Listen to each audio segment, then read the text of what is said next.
Hey guys, welcome to Utterly Unfiltered with Tash and Cara. I'm Tash. I'm Cara.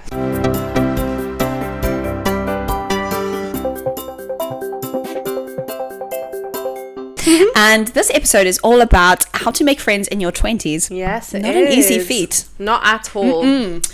But should we start this one? Should we talk about besties? Yeah, we Cute. didn't make friends in our 20s. We made friends when we were 12. Yeah, we did. We basically, the origin story is that we moved to the same country, same street, went to the same school, all within the space of like 2 weeks. Yep. So literally the same road. We're not even a mile away from each other. No. When you were with your parents. And also our school's like 45 minutes away from where we lived as well. So the chance of moving to the same village, Slim. very, very slim. Very odd, honestly. We actually got in touch. I was given Tasha's email address. I think it was Hotmail at the time, right? Probably something really cringe. Mine was C Noxy Dog. Natty Lily Rule.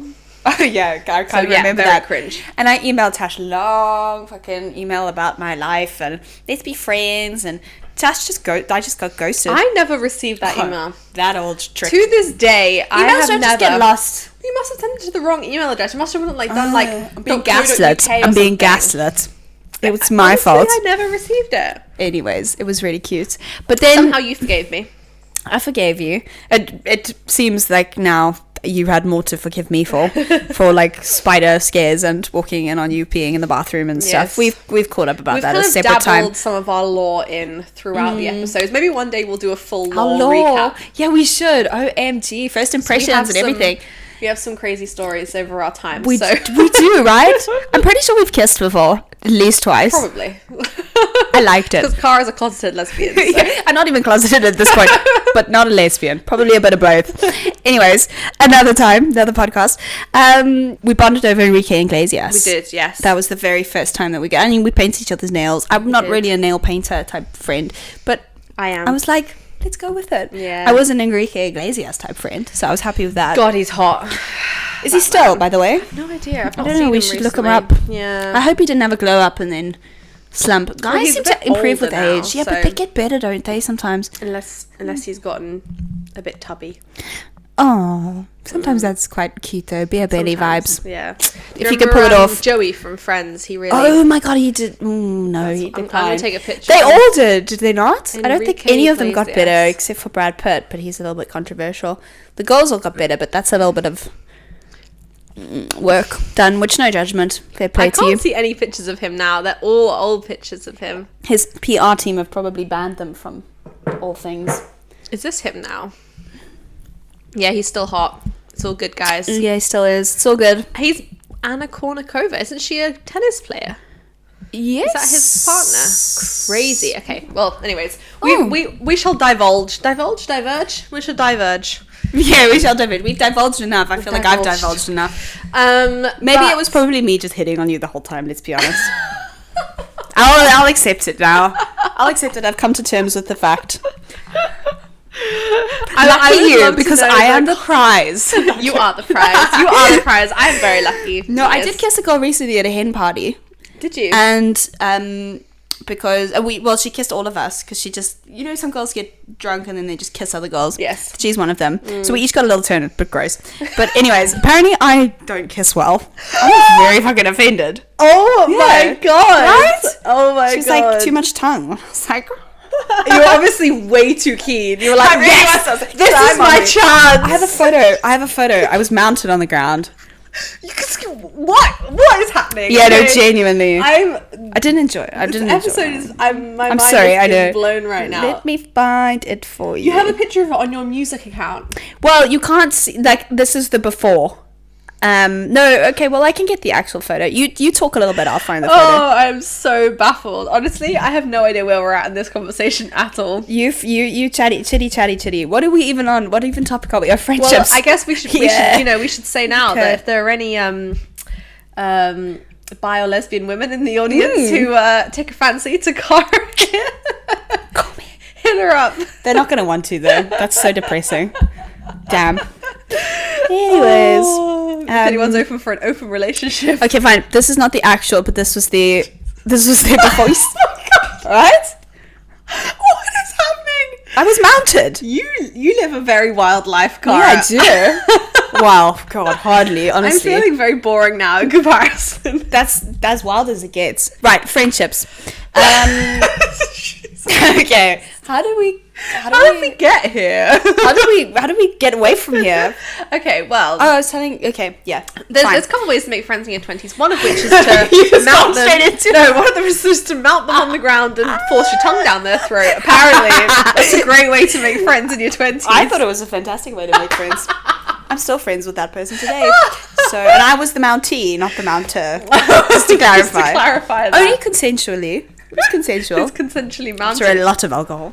Oh my god. Okay. Well, that's one way to do it, guys. Yep. Another way to make friends in your 20s? Can't think of only one way to work for me. So, yeah, I can't think of any other ways to make friends. Okay, so making friends in your 20s is hard. It is hard because I feel like at school or / uni, maybe sometimes now at work, I guess, but you're kind of with those people every day. You're just laughing about the fact that I was mounted and kids. It's hard unless you fancy them, obviously. It's fine. No, there was no fanciness involved. Like, we didn't fancy each other. That's fine. But I'm dying. should we just start this again? No. Okay. This is prime content right now. I'm gonna milk this for all it's worth. That's fine. You go for it. Appeal to our Anyways. Okay. You don't actually have to call me, guys. Deep breaths. Because you don't have my number. Mm-hmm. But you can reach out on the Utterly Unfiltered and Tash will pass the message on. Yeah. All right. Well, I made some friends in my 20s. Okay. Via some more traditional methods. Okay. And fair enough. Boring. Fair enough. Boring. No, one of my best friends I made in my 20s. Alana. Oh, we love Alana. Yes, Shout out Alana. Shout we love Alana. you. She's listening to every episode. She might be guest appearing soon. Yes. Too. So very exciting. Ironically, no, I'm not going to mention it. Whilst Cara's away for a period of time. Now people will be like, what? Where is she going? Yeah, so she's away for a while. So a couple of episodes, I'm subbing in one of my friends, Alana. Ooh, and exciting. I met her in my 20s. I met her in 2021, 2022. So not long post uni, post COVID. During COVID. Wow. And I met her on a Facebook group, which is crazy. So I posted on a Facebook group. Perhaps a little desperately, saying I was looking for friends. Nothing wrong with that, but shame. I was looking for someone who was doing something entrepreneurial as well, because I was doing something entrepreneurial at the time, and it was pretty lonely, to be honest. Doing that. I mean, you have a lot of friends in music now, so I feel like, but at the beginning you probably did have that kind of like, I'm doing this by myself and this is a little scary. And it's so important to have that network, honestly. When you're doing something like this, I've benefited so much because they are the people that can empathize with you. Yes, and they can cheerlead you because they know what you're going through. Yeah. Shout out to Laura T as well. Now that we're shouting out friends. Yeah. And Laura doesn't listen to the podcast. Oh, come on now, Laura. But shout out anyway. But yeah, we met in our mid-20s and we've been inseparable ever since. And I think so my advice based on that is, I mean, honestly, it's a numbers game, a bit like dating. I posted this and I probably had 15 people message me and only one stuck. Not from not trying, like I chatted to the other girls. Some girls just wanted to sell me something. Some girls, there was a crazy age gap and we were just never going to find anything in common. What did they want to sell you? I don't know, their earrings, their skincare, their whatever it was, I don't know. Vultures. And some people wanted me to follow them on Instagram because they were building an Instagram following or whatever, I don't know. I never asked people to follow me on Instagram, so I don't know what you're talking I'm about. better than them. Yeah. No, I do. I plead with people all the time. And some people, I had a good conversation with, but just kind of dwindled off. They obviously weren't good texters. But Alana immediately sent me a voice note, and we've literally voice noted ever since. And and I think the secret, honestly, there is, obviously you have to find somebody who you're compatible with. Like, there's no point forcing a friendship. It's just pointless. Like, no one gets any joy out of that. But I guess what I mean is keep trying, because I think so many people get to their like mid-20s and they're like, I have no friends, I don't know what to do, or I hang out with friends that don't make me feel good about myself, but if I don't hang out with them, then I'll have nobody and I'll be alone, and it can be very like you're trapped almost in this kind of negative experience. But what you don't realize is that there are literally billions of people in the world. Yep. You will find somebody who you jive with, who, you know, is your biggest cheerleader, who will listen to every podcast that you post and like every Instagrams, and meet up with you whenever you're both free, and have an amazing time with, and always, you know, say yes to those experiences. You just need to keep trying. Yeah. Honestly. And the non-traditional methods are actually so valuable, like when you talk about online, right? So Facebook groups, there's a Facebook group, Lonely Girls in London. There's probably equivalents in different cities. The one that I've met a really good friend with, that I'm staying with, and when I go to Oz as well, Cass, it was South Africans in Norfolk and Suffolk. Yes. I also did the thing of, hey guys, I did basically a dating profile of myself, or a CV, and I was like, I'm Cara, I think at the time I was 25, I'm an OT, but I love music, love nature, love drinking cocktails. Anyone want to meet up for coffee? Would be good to get together with like-minded people. I think I met up with 4 girls all together in a group. Cass was the only one that we became really close friends with, but that's just because the others would, I think it was a little bit more forced from reciprocally, I guess. So we just sort of mutually stopped trying, you know, with certain people, and Cass and I became really close friends, and I consider her, now she's moved to Australia. How could she? So selfish. But anyways, love her still. And there's nothing wrong with that. Even Bumble, I think. There's like Bumble Friends. Bumble Friends is a thing. And there's so no shame in it, because it's hard to stumble naturally upon people at your 20s. Like we say at school, uni, if you do a hobby, that's actually a great place. Like a sport or a crafts or music or walking, whatever it may be, that sometimes you can find like-minded people. But other than that, it's really hard. So use the online world. Like, it's here with us, guys. May as well embrace it. It's pretty shitty at times, but it's pretty great at other times. Yeah, exactly. But absolutely, it's I think there is a beauty in it now. It's harder to make close friends, but I think because you've got your own views formed, and you probably have less tolerance for people that you don't vibe with, I think the friendships you do form now are really solid, because you know what you want, and you know what your expectations are and what your boundaries are. Not always, but I think sometimes you do. So they're fewer and far between, but the quality of the friendships has, I think, increased. Not that, I mean, obviously we are friends by choice, because there's nothing binding us together. At school, we literally work together every day, and we probably actually weren't at times as close friends as we are now. No. Because now we're choosing it. Yeah, exactly. And it's a very different kind of mentality. If you're not choosing someone for attraction, or because they're a blood relative, and you're choosing them because you just like them as a person, that's pretty special. Yeah, exactly. I think friendships are I'm romanticizing friendships, but I think they're great. I think so too. And I think one of the things is that you don't need that many friends. So true. In order to have like a very full life, you know? Like, I think there's this idea as well, when you're at school or when you're at uni, it's like, you know, the more people you know, the more popular you are, the better you are. You know, people like you more. Like, it's the whole concept of like the popular girls, the big names on campus, you know? Like, you want to be one of the elites, but actually, like, knowing a lot of people a little bit is not as valuable as knowing a few people a lot, you know? Yes, for sure. And like, one of the best ways to kind of create a really deep friendship with someone is vulnerability. You need that in order to like bond yourselves. Not too early on, you know, no trauma dumping now. But I think in order to even be comfortable sharing stuff about yourself, there has to only be a few people you're sharing it with, you know? For sure. If you're going out there and telling everybody everything that's about yourself and going on in your life, not only will you feel incredibly vulnerable and like you have to keep those people in your life because they know so much about you, but also you will feel more uncomfortable around them, and therefore, you know, have less valuable friendships. If you just focus on sharing with those people who you really care about, you'll make those relationships deeper, you know? It's like quantity over quality. Yes, quality over quantity. Quality over quantity. The opposite, but yes, whoopsie. But a friend to all is a friend to none. And I don't even... I pride myself in that I get on with a lot of people. Probably because I'm such a people pleaser, and it's actually probably not a healthy thing. But I do tend to get on with people. But my close friendships, like the people, the ride or dies, there's probably a handful.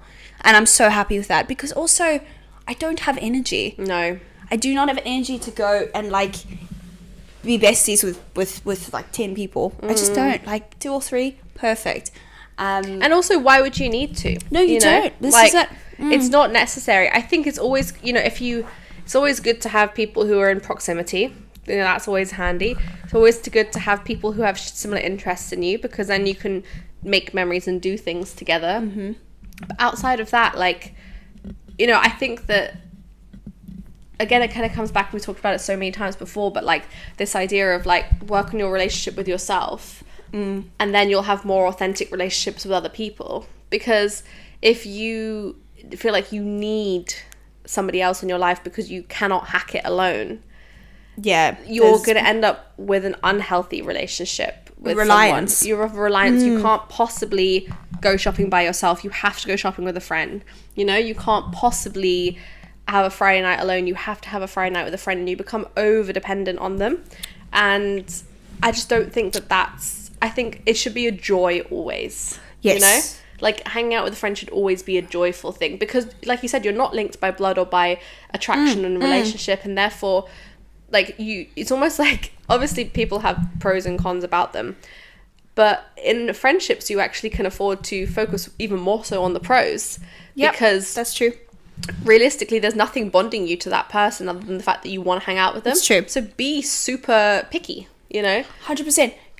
When you have, whether you're self-employed, fully employed, part-time, not working, you have limited amount of free time, because we all have responsibilities in our 20s, right? Even if it's traveling, even if it's partying, like, you have things that you do that fill up your time and occupy your time, aside from the fact that we sleep a lot as well. So your waking hours are limited. So choosing to spend your time, like my weekends, back into sort of full-time work for the moment, and literally getting home, it's like an hour drive, so I'll get home realistically about 6:30. I'll eat, I'll probably do a bit of music, and I'll go to bed. My weekends are literally music orientated and social. And now I have family that live close by. I've got my gran, who I like to spend a lot of time with when I can, my parents. So I feel like my time that I have, that I'm not spending on my hobbies or my passions, music or family or relationships, that's for friends. And it's limited. So if I'm choosing to, and if you're choosing to, because you've also got a busy life and busy shit going on, if we're collectively choosing to spend our time with each other, we must fucking mean a lot to each other. Definitely. I think you should never be guilted into spending time with someone. I think if you have friends that make you feel guilty because you haven't, it's one thing kind of, you want a friend who's going to show up for you. So if I'm not showing up for you, great, talk to me about it. Be like, look, I was a bit disappointed. Can you, let's work at this. I think open communication is key, and yes, you should be there for that person. But if it's literally like a catch up and you just don't have time that week, I don't think you should ever be made to feel bad about that. And if you have friends that do, I think, I don't know. Yeah, no. I think you need to understand that each other has, like, life is hard, life is busy. We'll see each other when we can. Hopefully it's probably not going to be as much as we like, but that's not a personal, it's not personal. But it's like those things, like planning ahead, like, even when it comes to, obviously this podcast is, a commitment of its own because we want a podcast, but obviously we had to spend time together too. And it's like, okay, we book those weekends in, months in advance so that we know we can do it. Like I do with Alana. We don't live in the same place, but we book our weekends in months in advance. With my friend Lucy, I used to live with in London. She is so busy all the time, but we still book stuff in advance because that's what you do when you prioritize people, But also, I wouldn't do a podcast with you if you weren't a close friend of mine that I wanted to spend time with. Yeah. Because we spend solid, hardcore time together, which I love. And that's why I wanted to do the podcast, even though we were drunk and Tash was like, shall we do a podcast? And I was like, yeah, let's do a podcast. But now we're doing a podcast and I'm like, I actually dig this because it means I see you. Yeah. And I actually speak to you. Yeah. And then, like, we'll do stuff around it. I mean, I think we probably spent more time socializing last podcast episode recording than we did actually recording. Yeah. And then it got to a point in the night where I was just a little bit drunk and Tash was really tired. Oh my god, I need to issue, actually I'll do it on another episode. I need to issue a public apology, but I'll do it on another episode. Why? Oh no, don't worry. We're not always going to be our best versions of ourselves. Because I'll tell you guys now. If you've listened to this episode, I can't remember which one it was, but there's an episode where I basically talking about friends. No, it was an earlier one than that. Oh. I'm basically saying, if you know us, don't listen to the podcast. Oh. But please do. Please do. I think it came out wrong. Because we were talking about, like, stories we wanted to share and stories we don't want to share. Oh, and I was thinking about how, like, I wish no one I knew listened, because then I could, like, share so much more. But actually, the people who do listen that I know about now, since then, you're happy for them too. I'm happy for you guys to hear my stories, okay? I'm happy for you guys. A public apology. I appreciate you guys showing up for us every single week. I really hope you do enjoy it as well. Because I literally, afterwards, was like, I was listening to it back, and I was like... savage. Absolutely. Also unnecessary as well. Just need to self-correct there and be like, thank you so much for listening, because I do appreciate you so much, and it did not come across that way. But likewise, now that we're talking about it, when I talk about friendships that, like, make you feel a sense of guilt, or that, like, you're kind of, like, asked to give more than you get, none of my current very close friends, none of them fall into that category. No. And I don't have anyone in my life right now who guilts me into doing anything. No. Just in case you are listening and you think, oh shit, like, is that a dig? Well, no. That's the benefit of growing up and being in your late 20s, is that you cull them, get rid of those people over time. None of them, fortunately, are in my life. Yeah, but we've had those experiences. But we've had them in the past. 100%. Yeah, exactly. So, and also, if you're tuning in and you're listening to us chat shit for 45 minutes, you either are really interested in what we have to say, which thank you, or you are a really good friend who's showing support, so thank you. Yeah, 100%. And keep listening, and one day we will divulge all of our secrets. I feel like I've started already. Yeah. I've already divulged a lot today. You haven't. God, this episode has absolutely exhausted me. Me too. Jesus. God. No, I want to get a tattoo, by the way. Oh. Yeah, I do. I'm excited about that. Sorry, what kind? I don't know. I just want one. Probably a music note. You're definitely going through her rebellious era. I really am. My dad told me I'm going through my teenage rebellion. Yeah. I never rebelled in my teens. No, you didn't. Mean, this is hardly even rebelling. No.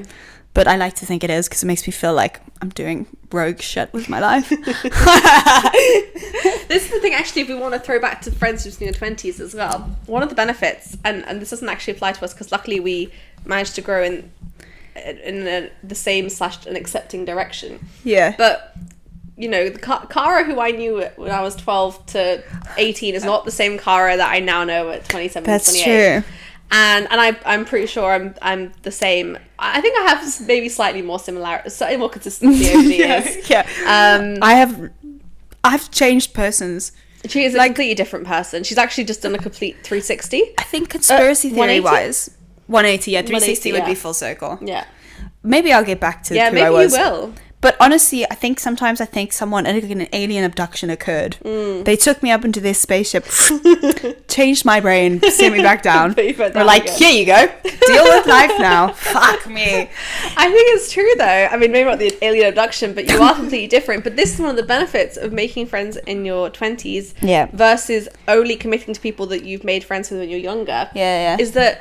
So, you know, if you completely change, you might not end up wanting or being the same person and having the same kind of friendship as you had with those people when you're younger.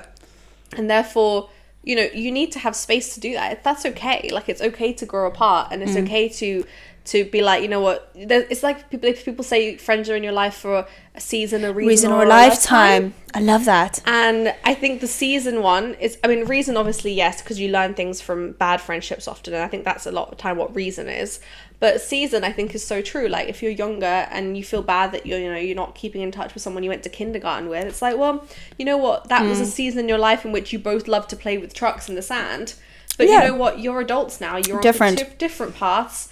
Go find someone who's on a similar path to you, or who on a path that complements yours, and you know, go explore that and then fill that gap with someone who will appreciate where you're at, and you can appreciate where they're at, and you know that's okay. And it doesn't mean you're the same person. In fact, I love sometimes my friendships where my views are challenged. So it's not that I'm trying to find people exactly the same as me. I'm just trying to find the energy match. And for me, energy is becoming a big thing. Like, I can tell when I meet someone if we're vibing, like, on an energy level. I don't know anything about them. I don't know their views. I may not know at all, like, you know, their hobbies or their preferences or whatever. But I know that I'm in their company and I'm feeling good about it. And I think it's just sometimes breaking it down to that. But how cool is that, like, I've clearly changed a lot and you've changed quite a lot as well. And we're, like, still friends. Yeah. Like, we came back together as like, probably just as good, if not better friends. I actually think we drive better now. I actually think we do. Oh, yeah. I'm fucking crazy. Exactly. No, I know, but that's not everyone gets that, you know. That's very special. It's very special. Oh, so, yeah. Do it half heart. Do it half heart. Oh. Cute, guys. Oh. But no, for sure, it's pretty special, I think, who you choose to spend your time with. And I think as well, like, think about what you value in the company that you keep too, because I remember during lockdown thinking about this, because I luckily had solidified most of my friendships slightly pre-lockdown, with the exception of Alana and Lucy, who I met afterwards. But I was in the process of kind of letting go of a few people, I think, during that period of time. And I was thinking about the people in my life and who I really like look up to. And like one friend in particular. Stop. Sorry, I wasn't talking about you. Awkward. Bitch. We're not friends anymore. I'm done. The characteristics do apply to you too, but you weren't who I was thinking about. No, okay, it's fine. Carry on. I won't be jealous. It was one of my friends from uni, Iona. Shout out. Oh, we love Iona. We love Iona. And one of my favourite things is she is someone who's very loyal and like very reliable. Like, you know, like those friends you just know you can pick up the phone and call at any time. Yes. For anything. And they're like always going to be there for you. Like, that is definitely her to a T. And I was like, okay, that's something that I've obviously really noticed in our friendship and like really like value. And therefore when it comes to making new friends, that's what I'm looking for. That's your standard now. That's my standard. Yeah. It's like, obviously there are people, you know, you enjoy hanging out with people for different reasons, and there are different things you enjoy to do together. But like that core, like who they are as a person, like someone who's incredibly loyal, like that, I think I will never not have friends who fit that now. Do you know what I mean? You've raised the bar for everyone. Exactly. Good for you, 100%. Babe. So, and it's good. And Clara's like, God damn it. God damn it. Now I have to be loyal and like nice to Tash. You are loyal though. This is the thing, and that's something that no, I'm joking. Applies to you as well. I actually love a lot. I love Alana and Iona. I think they're amazing people. I'm inheriting them as I'm inheriting you as my friends now as well. Thanks. I force all my friends to hang out. You don't need to force it. Like, God, it's a privilege. That's another thing about, you know, being very picky when it comes to friends and making friends in your 20s and getting to curate the people you surround yourself with, is you can make them all hang out. And they all get on because they're all like lovely people. Yeah, whereas when you're younger, you're like, oh, do I really want to introduce this friendship group to this friendship group? Now it's like, guys, just go hang out. Hang out without me, you know? I'd be like, bitch, excuse me? Don't forget your roots. No, I'm joking. So I also think that true friendships are the ones that are not just there in the good moments, in the highs. I know everyone says this, right? But I have had some difficult times, like we all have. And it's the people that I've been able to open up with and that they've been there. And the changes I've gone through. Like you said, I've changed a lot. But the people that are there for you, for the bad shit too, the ugly stuff, like those are your people. Yeah. Those are your people. The ones that tap out as soon as like it's hard and they're like, okay, cool, reach out to me in 2 weeks when things are great. Like, no. Message me, like, check in. I think part of that too is, do you feel like you can open up to them? It's a big thing. It's a big indication, like, It's one thing to be like, I'm going through this rough thing. But it's another thing to be like, and I'm going to share this with someone else, you know? Because that's put yourself in a state of vulnerability. For sure. Yeah. For sure. Can you trust that they won't go and tell their big group of friends, that it won't end up on Twitter, that, you know, I don't know, all these kinds of things. Or that they won't judge you for it. Yeah, that too. Because that's the biggest thing for me, is like, if I really were to, I probably haven't though, but if I really were to divulge my internal, I don't think we should divulge all of our internal thoughts and beliefs and stuff, but if I ever were to, I'd be like, oh my God, people are going to think I'm nuts. But there are friends that I would divulge that to. And there those are are friends people that you know are equally as nuts, and therefore you're fine. That's absolutely true. Oh my God, there's a meme and it's so funny. It's something like me calling the most dysfunctional, like, baddest bitch I know to convince me that the thing that I just did wasn't that bad. Yeah. Like, can you validate my bad behavior for me, please? And they do, and you're like, ooh. Yeah. Oh, but sometimes they fucking don't. Although you do also need friends. No, you need all of your friends. I do really appreciate it when they do hold me to account, but there needs to be an element of compassion and empathy. So likewise for me to take to a friendship, like where you say, is there something in my teeth, and people are too nice to say no, there's not, no, but you want them to be the people that say, yeah, no, there is something in your teeth, but you don't want them to be the people that are like, you've got something in your teeth. You know what I mean? The middle ground. You want the honesty, but you want the gentle honesty. Yes, exactly. Gentle honesty. Yeah, I think that makes a lot of sense. And I think I feel like we've given like a lot of like criteria here of like, oh, but they need to be this and they need to be that, but like you're right when you say that gentle honesty piece. It's like, well, I guess that comes with the fact that because friendships are not blood ties and not life, I mean, they hopefully will be lifelong, but it's not the same as life partnership, then you can also, I guess, be a little more accepting. Sorry, I've like lost my voice. Because we've been chatting a lot. Talking for so long, the voice is gone. You could be a little bit more accepting of their flaws, whatever they are, as long as they're not flaws that are hurting. So I think I said earlier, you can afford to be more picky, and I agree when it comes to things that are hurting you. Yeah, for sure. If there's someone who's going to continue commenting on your outfit or tell you that your hair looks ugly, no. Yeah. But if they are somebody, if they're just a normal human who has a normal life difficulties like we all do. Yeah. Then you can, but you value them a little bit more, and they value you. Because you're not actually. I think it's one of those things where, and you should have this with everybody really, but unfortunately, I think we just get so overwhelmed and tied into our romantic relationships and our familial relationships that it's hard to detach. But ultimately, like, you can't control anybody except for yourself. Yep. So, like, friendship should never be about trying to control the other person. It should just be about trying to understand them. Yes. I guess. Yeah. And it should be the same for every relationship, but I think it is a lot harder when you have ties in the outcome. Yeah. As much as, like, I literally adore all my friends and I want them to be my friends the rest of my life. And it should be this with dating too. My life wouldn't end if we weren't friends. Yeah. Yeah. So for that reason, and nor should it. That would be unhealthy. Again, that would go back to the reliance. Yeah. And for that friend, it's not fair, and for you, it's not fair. Exactly. But just as much as we say what we would expect from friendships, I only say that because that's what I would expect to give to a friendship. So it's very different for different people. Some people expect different things from friendships. Some people, you might actually love having lots of friends and not want to be too close to someone.